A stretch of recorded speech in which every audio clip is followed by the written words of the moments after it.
Buenos días a todos. Yo soy el profesor Moisés Sotobajo y este es el curso de Introducción al Cálculo Numérico de Ecuaciones Diferenciales Ordinarias. Hoy es jueves, así que tenemos una sesión de 1 hora y lo que vamos a hacer es continuar con el ejercicio de programación que teníamos pendiente de la semana pasada, que consistía en programar el método de bisección, ¿no?, para aproximar los ceros de una función. Entonces les pido por favor que arranquen todo su programa Octave, inicien su sesión. Entonces, como siempre, ponemos la carpeta de trabajo, vamos a abrir el programa que estábamos haciendo, que se llama método bisección. Bien, aquí está, y ahorita voy a abrir esto un poquito más, creo que así será más adecuado. Bien, voy a limpiar esto. Bueno, ¿qué más? Entonces vamos a las notas y vamos a buscar el método de bisección. Bien, por aquí. ¿Dónde? Aquí. Ok. Muy bien, aquí tenemos la explicación del algoritmo. Bien. Bueno, entonces vamos a recordar rápidamente lo que estábamos haciendo, lo que ya habíamos hecho y ya vamos a terminarlo. Bien. Entonces aquí teníamos el programa que estábamos escribiendo para implementar el método, que recibe la función del lado derecho en forma de una cadena de caracteres que es igual al nombre del archivo que implementa esa función, los puntos A y B, donde queremos que se busque el intervalo, que define el intervalo donde vamos a buscar el 0, la tolerancia al error para la condición de parada y el número máximo de iteraciones también para la condición de parada. Bien. Y vamos a regresar la aproximación del 0, t sub 0, y el número de iteraciones. ¿Okay? Iteraciones que se han realizado. Bien. Entonces, lo primero que hacíamos era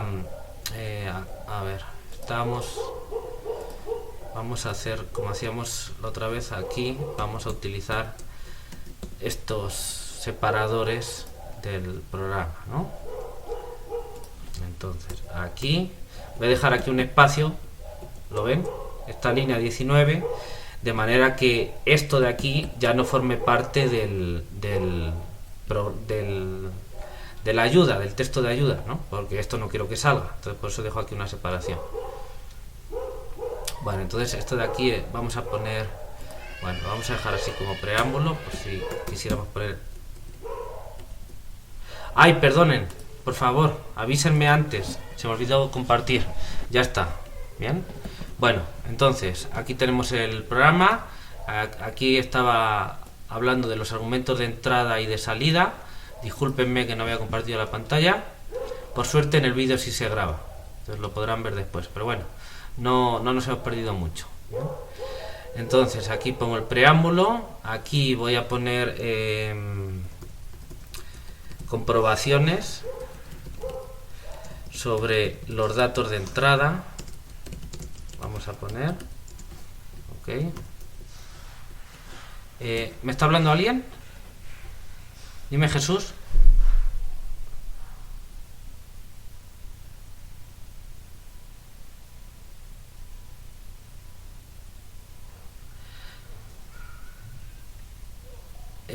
Sí, si te parece, vamos con esto y lo comentamos luego al final, ¿vale, Jesús? Para que no se nos vaya la clase. ¿De acuerdo? Básicamente le tienes que indicar, para que aparezca la letra alfa o algunos símbolos, por ejemplo letras griegas, le tienes que poner que un atributo que es el intérprete y ponerle látex. Pero luego lo comentamos, ¿vale? Pero eso a veces funciona, a veces no, hay que ver cómo. Bien, pero después. Bueno, entonces aquí ponemos comprobaciones sobre los datos de entrada. Han sido intercambiados, los datos hacen cumplir A menor que B, y aquí ya es el inicio del algoritmo. Bien, entonces aquí será, a ver, al final aquí vamos a poner Vamos a indicar así el final del programa para organizarnos mejor. Bien. Bueno, entonces vamos a poner aquí que algoritmo. Bien. Bueno, entonces aquí evaluábamos f en los extremos del intervalo y aquí verificábamos su signo. Bien, y entonces lo que decíamos es que, vamos a ver, si ya alguno de los dos estaba por debajo de la tolerancia, es decir, se cumplía esta condición con los extremos, digamos, f de a o f de b en valor absoluto menor que la tolerancia, pues entonces en la práctica pues ya tenemos es un caso tonto, pero lo estamos poniendo para hacer más robusto el programa. Que en ese caso me diga, pues no tengo nada que hacer, aquí tienes el 0, es a o es b, y ya hemos terminado, ¿no? En ese caso, ¿bien? Y entonces, de manera que también nos podemos asegurar que esos dos valores en valor absoluto son suficientemente grandes como para poder ya hacer los signos, estimar los signos adecuadamente y demás, ¿no?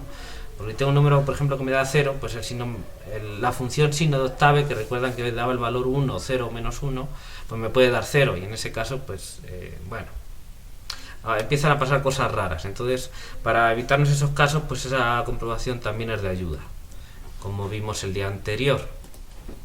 Entonces, para eso hacemos esto de aquí. Entonces, yo creo que esto todavía le vamos a poner otro nombre, y hasta aquí va a ser el algoritmo, y aquí vamos a poner pues de hecho esto sigue siendo parte de la comprobación sobre los datos de entrada, entonces lo voy a dejar ahí. Bien, entonces si f de a es prácticamente 0, pues le ponemos como t sub 0a y el número de iteraciones 0 y acabamos con la sentencia arbitral. Si el valor absoluto de f de b es prácticamente 0, pues lo mismo con b, ¿no? Si son los dos, pues lo estamos haciendo con a. Y ahora, si no pasa ninguna de esas dos cosas y los signos son iguales, pues entonces no podemos aplicar el método de bisección en ese intervalo. ¿Bien? Ok. Bueno, entonces ahora vamos con el algoritmo. Entonces estamos diciendo, bueno, vamos a poner una matriz T que tenga, si no recuerdo mal, 2 columnas, y entonces en cada fila vamos a ir guardando los extremos de los intervalos que vamos a ir considerando. ¿De acuerdo? Entonces, pues la primera fila es A y B, ¿no? La fila 1, que corresponde, digamos, a la iteración 0, todavía no hemos empezado, no hemos hecho ninguna, y entonces ahí guardamos A y B, y después vamos a ir viendo el punto medio, con cuál nos quedamos, y entonces vamos a ir guardando esas parejas de puntos. Entonces, en el primer caso, t sub 0 en principio sería el punto medio, ¿bien? Tentativamente. Y la función en ese punto, pues la evaluamos aquí, f en t sub 0. Y entonces ahora decimos, mientras que el valor absoluto de f de t sub n sea mayor que la tolerancia, ¿bien? Recuerden que estamos poniendo esta condición. Entonces, vamos a poner mayor, o si quieren mayor o igual, no vamos a discutir por eso. Vamos a poner mayor o igual. Así es la negación de la condición de parada, que es que sea menor, no mayor o igual y ya. ¿Bien? Pero vamos, que en la práctica, la implementación, poner menor o menor igual no va a cambiar mucho el programa. Y si quieren, en el algoritmo pueden definir la condición de parada con, en lugar de un menor igual, y ya está. No, eso no va a cambiar mucho las cosas. Entonces, mientras que no se cumple la condición de parada, definimos un nuevo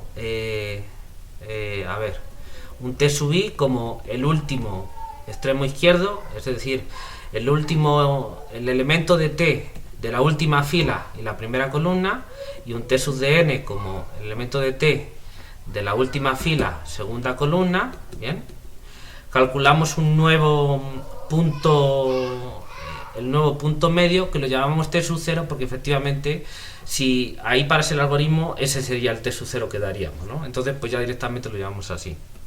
O sea, antes lo estábamos llamando t sub cn, pero ese t sub cn es el que luego va a quedar como t sub 0. Entonces conviene, como dijimos, llamarlo así. Bien, que no es otra cosa que el punto medio de estos dos de aquí. Bien, eso ya lo programamos. Ahora calculamos f en ese punto, Bien, y para el siguiente paso pues hay que ver con qué puntos nos quedamos. ¿Sí lo ven? ¿Con qué puntos nos quedamos? Entonces eso depende de hay una disyunción ahí que hay que aclarar, ¿no? Es aquí, una vez que hemos calculado el punto medio, bien, pues tenemos que ver pues dos cosas. Primero, que si es 0, el algoritmo termina, pero eso ya lo vamos a comprobar en la siguiente iteración del while, digamos, ¿no? Al principio del while. Y otras cosas que hay que hacer es, hay que controlar el número de iteraciones, bien, y hay que ver si pues estas condiciones, si estos tienen el mismo signo o distinto signo, o estos de aquí, bien, hay que comprobar eso. Entonces hay que hacer esta parte del algoritmo. ¿Bien? Entonces para eso pues tenemos que checar el signo de con la función sin. Aquí hay que checar el signo. Entonces vamos a poner aquí, fíjense, hay que hacer para cada iteración una única comprobación, que es comparar el signo del punto medio que tenemos con el signo del de la izquierda y del de la derecha, que sabemos por defecto que tienen que tener distintos signos, porque así se va construyendo. Bien, entonces realmente solo hay que compararlo con uno. Entonces hay que hacer una comprobación y dependiendo del resultado hacemos una cosa u otra. Para eso vamos a usar un bucle if, que nos permite ejecutar una acción u otra dependiendo de una condición, dependiendo del resultado de una condición, de una comprobación. Bien, entonces aquí vamos a poner un bucle if, y entonces es sin, vamos a usar esto, ¿no? Si el signo de vale, entonces ahora hay que evaluar, aquí tenemos de luego f, t, c, n, ¿bien? Es igual a el signo, y aquí hay que evaluar f en estos puntos. ¿Bien? Entonces si les parece, lo que vamos a hacer es lo siguiente, vamos a ir guardando los puntos y también las evaluaciones de función para ya no tener que calcularlos. De hecho, más que las evaluaciones de función, lo que necesitamos son los signos, nada más. Bien, entonces lo que vamos a hacer es de hecho podemos, si quieren, guardar todo. Entonces fíjense, en AB vamos a guardar en cada fila, en AB no, en T vamos a guardar A y B, y ahora F en A y en B, que ha de estar por aquí. Aquí nos definimos, bien, y los signos. Entonces yo voy a poner aquí f sub a, f sub b, y ahora el signo de f de a y el signo de f de b, así, si no estoy mal, ¿no? Y entonces ahora lo que tengo que comprobar es si el signo de f de tc sub n es igual al signo, por ejemplo, de f sub a. A ver, ¿cuál es el primer caso? El primero es que con el de la izquierda, es el primero que pongo, si tienen distintos signos, con el de la izquierda. Y entonces, si tienen distintos signos, yo tomo el de la izquierda el mismo y el de la derecha como el del centro, es decir, me quedo con el intervalo de la izquierda. Entonces bueno, voy a ponerlo como igual, y entonces voy a poner t de la última fila, coma, y bueno, perdón, aquí no tengo que poner el signo porque ya está guardado como signo, y entonces es este de aquí, el de la izquierda. Entonces es el elemento de la fila 1, 2, 3, 4, 5, el elemento 5. Bien, entonces en ese caso, si el signo del centro coincide con el signo del de la izquierda, entonces es que va a ser distinto el signo del centro con el de la derecha. Entonces lo que tengo que tomar es el intervalo de la derecha, ¿ok? El intervalo de la derecha. Y entonces pues t es igual a, voy a definir la nueva t añadiéndole una fila, ¿no? Y entonces, como es el intervalo de la derecha, pues el punto que tengo que poner a la izquierda es el t sub 0. ¿Bien? El punto de la derecha es t sub d n. Ok, ya lo tengo ahí. ¿Qué más? Después va la f en cada uno de los valores. Entonces la f en el t sub 0 es ft cn. La f, el de la derecha, pues es la función evaluada en este punto, y eso lo tengo ya en la fila anterior. Entonces t de n, 4, porque es donde está guardado. Y ahora tengo que poner el signo, que de hecho el signo lo voy a usar aquí, de aquí lo estoy calculando. Entonces lo que voy a hacer es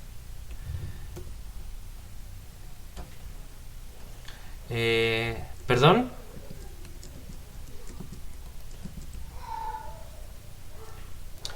aquí, sí, un momento, ahora lo explico. Voy a guardar aquí el signo de esta variable porque este lo voy a usar aquí y también aquí. Bien, y ahora pongo t, y ahora lo explico, en 6, y pongo aquí punto y coma. Entonces a ver, les explico lo que estamos haciendo. Bien, entonces yo tengo una T mayúscula donde estoy guardando por cada fila el intervalo en el que estoy trabajando, el elemento izquierdo y el elemento derecho. Esas son las columnas 1 y 2. Las columnas 3 y 4 son f en el elemento de la izquierda y f en el elemento de la derecha. ¿Bien? Y las columnas 5 y 6 son el signo de f en la izquierda y el signo de f en la derecha. Voy guardando todo eso para no tener que recalcularlo. No tendría que estar guardando todo, podría guardar solo la última, por ejemplo, porque realmente para cada paso yo me voy apoyando en la anterior. Entonces en cada paso yo podría tirar la antepenúltima fuera, me quedo con la última que tenía y añado una nueva, con lo cual la que yo tenía ahora será la penúltima, digamos, ¿no? Pero bueno, vamos a hacer que guardamos todo y da igual. Pero si uno le interesase, digamos, la eficiencia y no tener en memoria, por ejemplo, pues puedes, como digo, no guardar todo. Eso en este caso no importa demasiado, porque como no van a ser tampoco tantas iteraciones, pues no se va a guardar realmente una matriz de n por 6, y n va a estar limitado por el número de iteraciones que pongamos. Número máximo pues no va a suponer mucho. Entonces, ¿qué es lo que estamos haciendo? Pues en cada paso yo considero el elemento de la izquierda, que es de la última fila de t, el primer elemento. El elemento de la derecha del intervalo, al extremo derecho, que es el elemento de t de la última fila y segunda columna. ¿Bien? ¿Eso sí se entiende hasta ahí?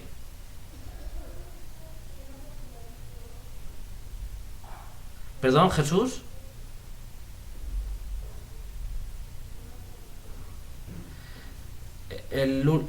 Cuando digo en, me refiero, está en la posición fila. Yo estoy diciendo aquí, estoy diciendo t de algo, algo. Entonces al poner eso, estoy diciendo fila, columna. Entonces al poner en es última fila, columna 1, o última fila, columna 2. El primero es de la izquierda y el segundo es el de la derecha. A ver, yo tengo la matriz T. Cada fila representan esos 6 elementos, que son extremo izquierdo, extremo derecho, f en el extremo izquierdo, f en el extremo derecho, signo de f en el izquierdo, signo de f en el derecho. Son 6 números cada fila. Entonces, cuando yo estoy ejecutando en cada paso, la última fila de t es la última que calculé, no la última de al final cuando termine, sino la última ahora mismo, cuando t, el estado que tiene t ahora mismo. Pero ahora yo después le voy a añadir otra fila. Pero yo al referirme a la última, me refiero a la última hasta ahora, porque el programa lo va modificando, la variable t. Esto es matemáticamente no estamos acostumbrados a pensarlo así, porque en realidad no tendríamos una t, tendríamos una sucesión, digamos, bueno, no infinita porque en algún momento termina, pero una sucesión, digamos, de t's, una para cada iteración, donde va aumentando el número de filas. Pero en programación, pues se suele hacer así y se le llama a todas de la misma forma, t. Lo que pasa es que t está cambiando dinámicamente. En cada iteración estamos añadiendo una fila, bien, tal y como lo estamos haciendo ahora. Entonces, al decir última fila es la última de t ahora mismo, antes de que yo le añada la siguiente. ¿Sí se ve? Y entonces, de la última fila, la primera y segunda columna son, porque yo lo estoy guardando así, los extremos que me definen el intervalo en el método de bisección, el intervalito. Después yo voy a calcular el punto medio y ahí checo cuál de los dos intervalitos que me quedan, cuál es el que me quedo. Bien, entonces al yo referirme aquí a t en coma 1, me estoy refiriendo a que en la última fila de t, la primera columna, yo tengo guardado el elemento de la izquierda. Eso, por comodidad, yo lo llamo aquí t sub n, porque lo voy a utilizar después en estas fórmulas. Bien, porque al darle el valor en la variable ya no tengo que estar evaluando t mayúscula y buscando ese elemento. Búscamelo una vez, me lo guardas en una variable, y esa variable, que solo tiene un numerito, es la que yo estoy utilizando, pues por ejemplo en este cálculo de aquí, o guardándola aquí, ¿no? T de sub n. En este caso guardo la de la derecha. ¿Vale? ¿Sí se entiende hasta aquí? Estoy recuperando de la matriz T los elementos que yo necesito. En este caso, los extremos izquierdos y derechos del intervalo actual en el que estoy trabajando. Y esos están ubicados en la última fila escrita de T, primera y segunda columnas, porque la matriz T mayúscula tiene esa estructura. Así la hemos definido. ¿Sí se entiende, Jesús? ¿Sí? Ok. Bueno, seguimos. Entonces, aquí calculamos el punto medio, que como digo, ya por comodidad lo llamamos t sub 0. Si quieren podemos poner aquí, calculamos el punto medio, ¿no? Aquí podemos poner, recuperamos el extremo izquierdo del intervalo actual, ¿no? Del que estamos trabajando. Aquí lo mismo, solo que derecho.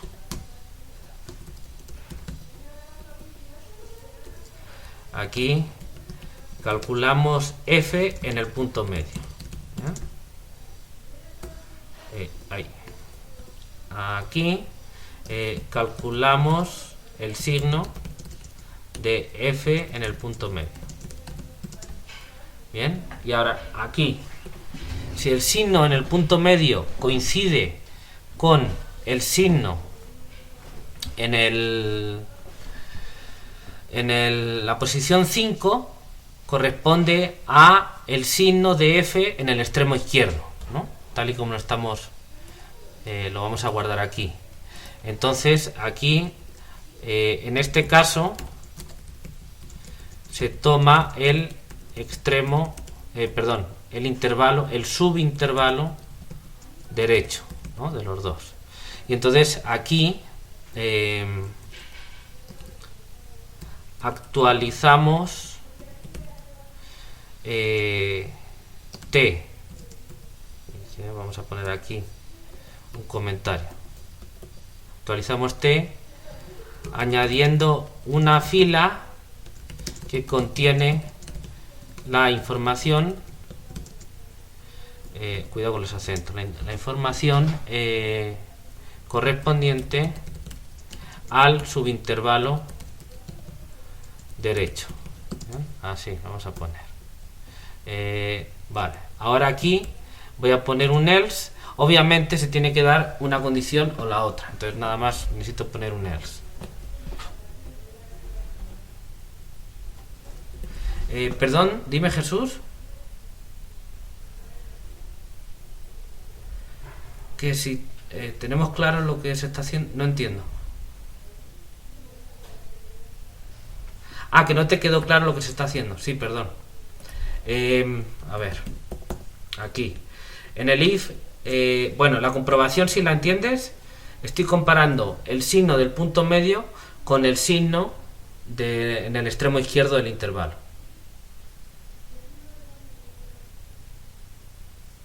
¿Perdón?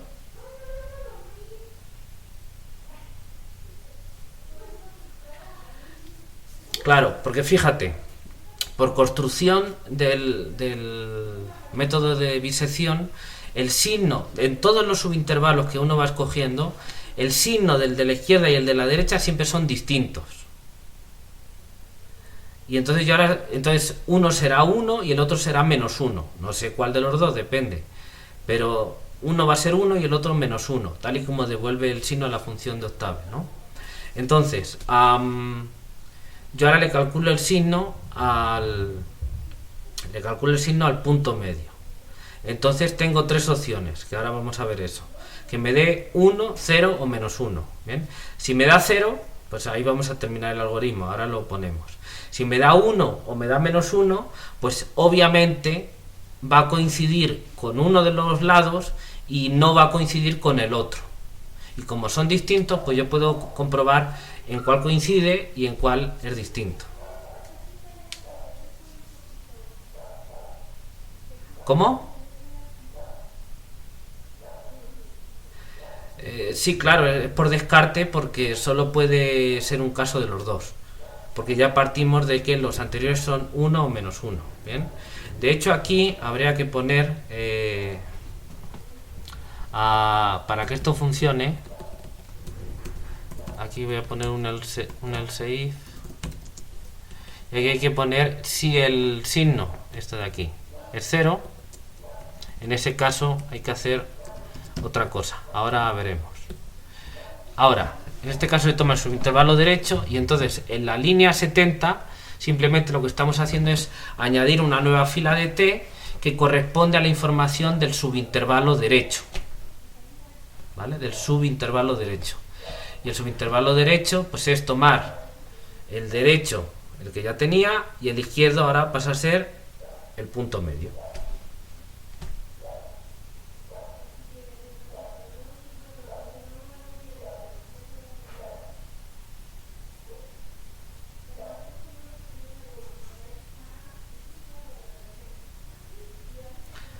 Claro, es que si el signo de f en el punto medio es igual al del izquierdo, es porque entonces tiene que ser distinto del derecho. Y entonces si es distinto del de derecho, entonces uno está arriba, otro está abajo, y el 0, yo estoy seguro por el teorema de Bolzano que está en el intervalo de la derecha. ¿Vale? Eso es lo que de alguna manera está explicado aquí en el algoritmo, en las notas. ¿Bien? Porque yo siempre tengo que tomar un intervalo donde en los extremos f tiene distintos signos. ¿Por qué? Porque entonces ahí el Bolzano me asegura que la función tiene que pasar por 0 en algún sitio de ese subintervalo.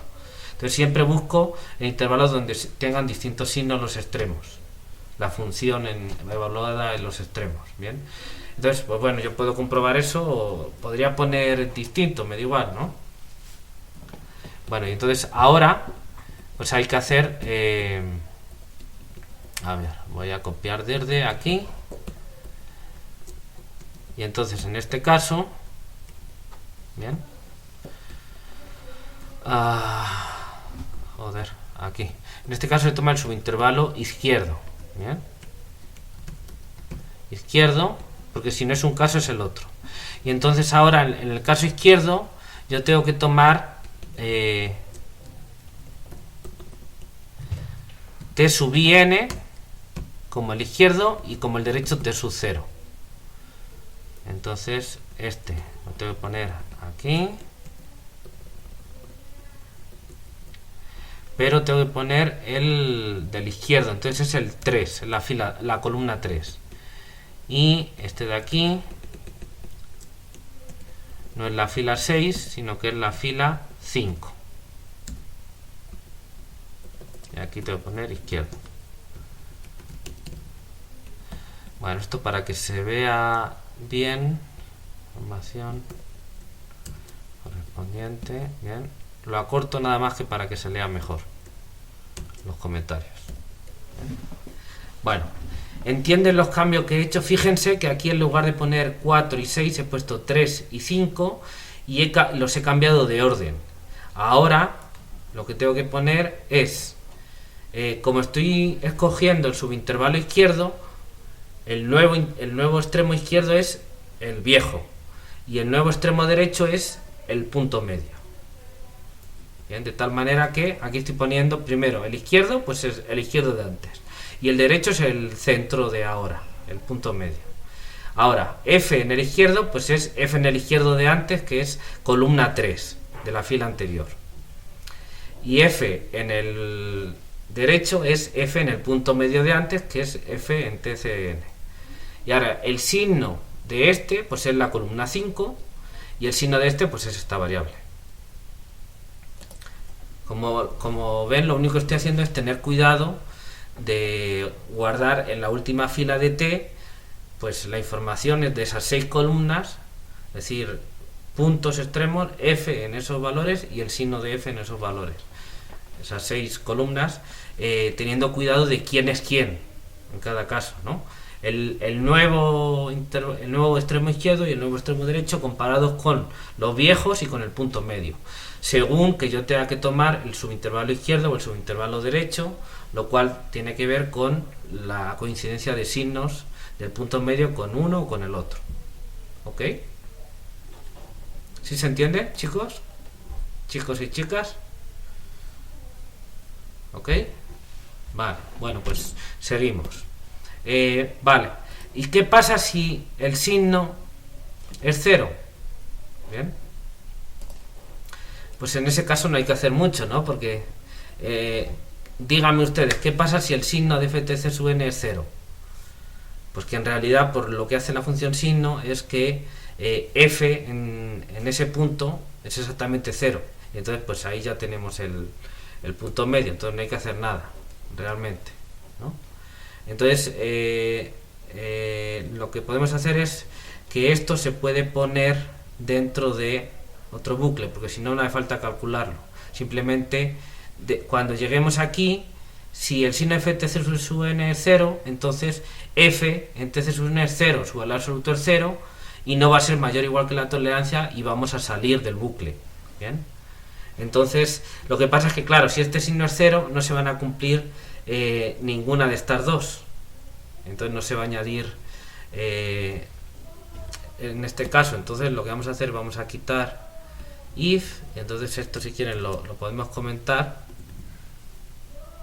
porque realmente en este caso no hace falta hacer nada. ¿Sí queda claro? Si el signo de f en el punto medio me diera 0, por cómo funciona la función octave, quiere decir que f en el punto medio me da 0. Bien, y en ese caso pues ya no necesito decir cuál es el intervalo bueno, el izquierdo o el derecho. Pues da igual, porque ya tengo la estimación buena para mí, porque claro que cumple la condición de parada, valor absoluto de f en t sub 0 es menor que tau. Si es 0, claro que es menor que tau. Entonces en ese caso ya no necesito añadir más, ahí acabé, ¿vale? Entonces no necesito no se va a cumplir ninguna de las dos condiciones del bucle if-else, porque no se va a cumplir porque al ser 0, como los dos extremos valen 1, 1 y el otro menos 1, pues no es igual a ninguna de las dos, ¿vale? No es igual. Entonces en ese caso paro. Bien, paro, pero cuando llegue a comprobar el while la siguiente vez. Bien, o sea, aquí esta parte no va a hacer nada, porque no se va a cumplir ni esta condición, porque este es 0 y este es 1 menos 1, y en esta otra pues no, porque tengo else, entonces sí se va a cumplir. Entonces lo que vamos a hacer es poner aquí else if, y voy a poner aquí otra condición similar. Bien, para asegurarme de que en este caso no haga nada. Bien, nada más que aquí en lugar de 5 tengo que poner, como es el signo, es 6, porque estoy comparando los signos, ¿vale? ¿Sí se ve? Estoy comprobando si es igual al de la izquierda o si no al de la derecha. Pero si pongo ese else if en lugar del else, porque si no, en el caso de que fuera 0, me estaría cambiando las cosas y yo quiero que ahí no haga nada. ¿Vale? Bueno, entonces ya está. Ya está, salvo que ahora tenemos que arreglar el tema de las iteraciones y devolver niter. Entonces, primero vamos a contar el número de iteraciones. Bien. Entonces, hay que inicializar. Por ejemplo, aquí. Aquí estamos inicializando t. Vamos a poner aquí. Inicializamos t. Podemos poner aquí. En cada fila de t se guardan 6 datos. Entonces vamos a poner aquí extremo izquierdo, extremos izquierdo y derecho del intervalo, f evaluada en estos puntos y el signo de estas evaluaciones. ¿Okay? Vale, t sub 0 se inicializa como el punto medio, ¿no? Entonces la estimación t sub 0 se inicializa como el punto medio de A y B. ¿Bien? Entonces pues aquí se calcula el valor de eso, t sub 0 nada más, y entonces aquí vamos a inicializar, lo voy a poner aquí mejor al principio. Entonces lo voy a inicializar como 0. Bien. Inicializamos el contador del número de iteraciones del algoritmo. Bien. Y entonces en cada paso, si se va a ejecutar todo, pues hay que actualizar niter. Entonces simplemente es sumarle 1. Actualizamos el contador de iteraciones. ¿Bien? Así. ¿Sí ven? Entonces, el número de iteraciones, y al final cuando se pare el algoritmo, pues donde estuviera el contador de iteraciones 37, pues esas son las que hemos hecho. ¿Sí se ve? Entonces nosotros inicializamos el contador de iteraciones aquí, en la línea 57, y ahora dentro del bucle while lo primero que hacemos en la línea 67 es sumarle 1 a la variable niter. Bien, entonces estaba en 0, la primera vez que entramos ya vamos a hacer el proceso de calcular el punto medio, ver el nuevo intervalo, no sé qué. Bien, y eso ya se cuenta como la primera iteración. ¿Ok? Ahora que entramos otra vez porque no se cumplió la condición de parada, pues otra vez hacemos el proceso y le sumamos 1 al número de iteraciones, entonces ahora valdría 2. Así hasta que pare. Y cuando pare, pues es que la condición de parada ya se ha cumplido y entonces pues el número de iteraciones se quedó en la anterior porque no inicia una nueva. ¿Sí se ve? Y entonces pues ya sí, niter, pues el valor que tenga, pues es el que regresa la función. Es el número de iteraciones que se han hecho. ¿Están de acuerdo? Bien. Que si se fijan, coincidirá, bueno, el número de filas de t no coincide con niter, sino que es niter más 1. Bien, porque en la primera estoy poniendo la primera por defecto, y luego en la primera iteración pongo otra fila, que ya sería la segunda, de tal manera que al final, cuando yo termine, seguro la matriz t, el número de filas que tiene es exactamente el número de iteraciones más 1 de la inicialización. ¿Ok? ¿Todo bien? Bueno, entonces ahora, sí, falta añadir una cosa, y es que para evitar entrar en bucles infinitos, como dijimos, se puede añadir la condición que n siempre tiene que ser menor o igual que n max. Bien, entonces lo que vamos a hacer es, en el bucle while, a la condición de parada, o más bien a la condición para continuar, hay que añadirle una condición que tiene que ver con el número de iteraciones. Entonces, mientras que el número de iteraciones esté por debajo del número máximo, bien, sea menor o igual que el número máximo, pues hace esa iteración. De hecho, que sea menor, porque como va a entrar, pongamos que es el número máximo menos 1. Bien, vamos a hacerlo con números para que quede más sencillo. Si el número máximo es 100 y yo compruebo la entrada en el bucle while y digo, a ver, ¿cumple esto? Sí, está bien. Ahora, ¿el número de iteraciones actual es 99? Pues sí, porque entonces te dejo pasar porque voy a hacer otra y esa sería la número 100 y el número máximo es 100. Ahora, ya en la siguiente que vuelvo a checar, te pregunto, a ver, la condición de parada, sí, esa se cumple. Bueno, pero el número de iteración resulta que es 100 y el máximo es 100, pues ya no te dejo entrar porque ya has llegado al número máximo, no quiero que hagas más. ¿Sí se ve? Ok, entonces la condición más que de parada, tal y como está el bucle while, la condición de continuación del algoritmo, de hacer una nueva iteración, es que el número de iteraciones sea menor o igual, de hecho que sea menor que el número máximo, ¿no?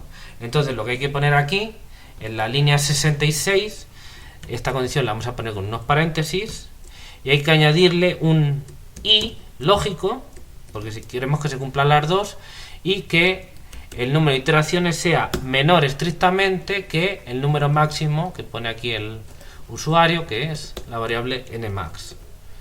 ¿Ok? Aquí, nmax. Y ya está. Y entonces al salir de aquí, pues ya sale con el t sub 0 y el niter ya todos actualizados. Bien, voy a poner aquí para que quede claro. Calculamos el punto medio. Voy a continuar el comentario. Que coincide con el candidato a aproximación del 0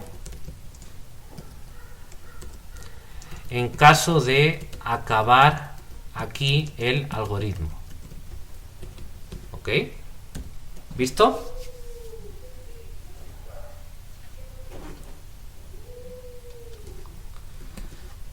¿Están de acuerdo? Bien. Bueno, vamos a ver si nos da tiempo a probar la función. Bien, ya son las 2, pero bueno, vamos a ver. Entonces, vamos a probar el método de bisección. ¿Qué les parece con la función seno, por ejemplo? Bien. La función seno tiene un 0 en 0,2pi. O más bien, bueno, tiene en el intervalo 0,2pi cerrado tiene 3 ceros, porque tiene ceros en 0, en pi y en 2pi. Bien, la función seno. Entonces lo que vamos a hacer es considerar el intervalo, vamos a cerrarlo un poquito, bien, para no incluir ni el 0 ni el 2pi. Entonces, 2pi es 6 y pico, ¿no? Entonces vamos a poner un poquito más de 0, que no llegue a pi, y un poquito más, un poquito menos de 2pi, por ejemplo 6, y sabemos que nos tiene que dar una aproximación del 0 que es pi, ¿no? Entonces vamos a ver. Vamos a poner como a, por ejemplo, el 1, porque pi es 3 y pico, b, hemos dicho 6, que es más pequeño que 2pi, la tolerancia vamos a ponerle, qué sé yo, punto 1, por ejemplo, el nmax vamos a ponerle, qué sé yo, 100 iteraciones, y entonces voy a llamar esto, y aquí la f, en este caso no necesitamos escribirla porque es la función seno. Bien, entonces aquí voy a poner la función seno. Bien, y esto nos devuelve, copié solo esto pero no puse los argumentos de salida, entonces vamos a ponerlos aquí. Ya está todo. Vale, vamos a ver si funciona. Fíjense, Me da t sub 0 3.1875 y número de iteraciones 4. Bien. No está mal, le he puesto pocas iteraciones, claro. Vamos a ponerle... eso es porque la tolerancia que le he puesto es muy pequeñita, 0.1. Voy a bajarle la tolerancia, voy a ponerle una tolerancia más chiquita, ¿bien? Y a ver si la aproximación es mejor. Entonces, aquí, en vez de .1 voy a ponerle .01, ¿bien? Voy a poner format long para ver más decimales. Entonces ejecuto otra vez y me sale que t sub 0 es 3.1484, ¿vale? Fíjense que pi tiene estos decimales. Voy a ponerle una tolerancia. Fíjense que ahora ha hecho 7 iteraciones. ¿Bien? Bueno, vamos a ponerle una tolerancia todavía más chica. Por ejemplo, esto. Bien. Ejecuto otra vez. Y me sale esto. Vamos a comparar con pi. 3, 14, 15, 92, hasta aquí. Bien. Va siendo mejores aproximaciones. El número de iteraciones es ahora 21, ¿no? Si le pongo todavía la tolerancia más pequeña, bien, fíjense cómo me está redondeando. Bueno, ejecuto otra vez el programa y pongo el valor de pi para comparar y vemos que ya la aproximación es bastante buena. Todo este número de decimales coincide con la solución real, ¿no? Esto de aquí, mejor dicho, que es aquí tenemos la aproximación de pi. Podemos considerar hasta el último, digamos, realmente la real, bien, coincide con la real. Entonces vemos que hasta este número de decimales coincide con la que sabemos que tiene que ser y nos salen 38 iteraciones, bien. De hecho, si incluso podemos poner que nos devuelva la t. Ya termino. Entonces vamos a ponerle aquí que nos devuelva la t. Bien. Entonces voy a ponerle yo aquí en la ejecución también que me ponga la t. Bien. Entonces, esto lo que pasa es que tiene un poco espacio y le he puesto un tamaño de letra muy grande para que se vea. Voy a limpiar la pantalla, la ejecuto. Entonces, bueno, ven, aquí sale la misma aproximación que antes con 38 iteraciones y ven, aquí sale una matriz, bien, que debe tener 39 columnas, y entonces aquí van saliendo los extremos izquierdos de los intervalos, los extremos derechos, a f en estos puntos. Entonces fíjense que al final f vale aproximadamente más pequeña que 10 a la menos 11, ¿no? O 10 a la menos 10. ¿Bien? Es del orden de 10 a la menos 11 la función en esos puntos. Y aquí, pues obviamente estos solo son unos y menos uno. Como ven, solo salen unos y menos unos. De hecho, lo que me está diciendo es que los de la izquierda siempre son unos y los de la derecha menos unos. ¿Bien? Lo cual quiere decir que a la izquierda siempre f está por encima y a la derecha por abajo. Claro, eso es razonable porque sabemos que la función seno en ese intervalo es decreciente. Entonces a la izquierda del 0, que es pi, siempre tiene que estar por arriba y a la derecha por abajo. No está haciendo cambios raros. ¿Sí se ve? Tiene todo el sentido del mundo. ¿Sí se entiende esto? ¿Tienen alguna pregunta? ¿Ok?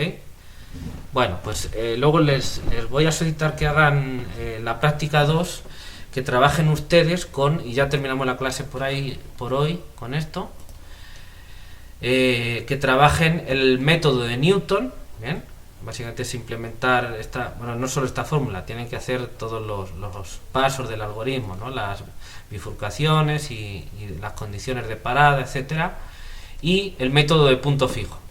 Bien. Todo esto que tienen aquí las explicaciones en las notas que tienen a su disposición, ¿ok? Entonces les voy a pedir que lo hagan. Yo ya no lo vamos a trabajar aquí en clase, en principio, no sé, según me pille cómo vea el tiempo, ¿bien? Pero les voy a dejar que trabajen en ello para que pues tampoco darles todo machacadito y que ustedes piensen cómo lo tienen que programar. Yo creo que con el ejemplo que hemos visto del método de bisección ya pueden ir agarrando la onda de cómo se pueden programar estas cosas. Cuando tengo que utilizar un bucle while, cuando tengo que utilizar un bucle if, etcétera, ¿no? ¿De acuerdo? Bueno, ¿alguna pregunta? ¿Todo bien? ¿Están felices o están tristes?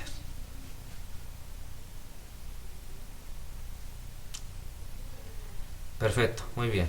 Bueno, pues bueno, pues ya si están tristes me comentan por qué. Bien. Bueno, entonces por hoy terminamos la clase, que ya me pasé del tiempo. Y mañana viernes tenemos una sesión de 2 horas, ¿de acuerdo? Entonces nos vemos aquí a las 12. Recuerden que esta noche termina el plazo para la práctica 1. Bien, entonces espero sus trabajos, sus respuestas en el Google Classroom, y en caso de que no tengan algún problema en mi correo electrónico, que ya lo tienen ustedes. Por si acaso, para que quede constancia aquí, es moises.soto@fcfm.wap.mx. ¿Ok? ¿Qué más cosas? Recuerden que tienen que entregarme toda la documentación de las prácticas. El texto con el desarrollo de la teoría, que puede ser escrito en la computadora, en LaTeX o en otro programa si se les da bien escribir las fórmulas, o a mano y le toman una fotografía, pero siempre que se vea bien, que no tenga tachones o mala letra que me impida leerlo bien. Entonces, si no lo leo, es como si no estuviera escrito, porque yo no voy a estar descifrando cosas. Bien, entonces simplemente escríbanlo de manera que se entienda y ya. Los programas, los códigos de los programas que les esté pidiendo que sean menester, pues también los incluyen. Y si les pido que hagan gráfica, pues obviamente también guardan las figuras, aparte del código que las genera, que me lo tienen que entregar, también los archivos imagen con el resultado, ¿no? Sea PNG, JPG, lo que ustedes quieran. Bien, todo eso me lo tienen que entregar. Si son varios, obviamente son varias cosas, lo pueden guardar en una carpeta, comprimirla, por ejemplo, en un zip, y eso es lo que adjunten, ¿de acuerdo? No debería pesar mucho, porque los programas no pesan demasiado, las gráficas, salvo que se pasen con la resolución, tampoco deberían pesar mucho, y el documento, si va a ser cortito, pues tampoco debería pesar mucho. ¿Ok? Bueno, pues nos vemos mañana. Que trabajen bien y cuídense.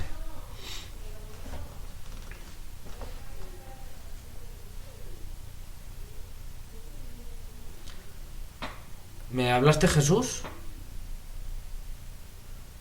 Hasta mañana, Jesús. Que trabajen bien y descansen. Hasta luego.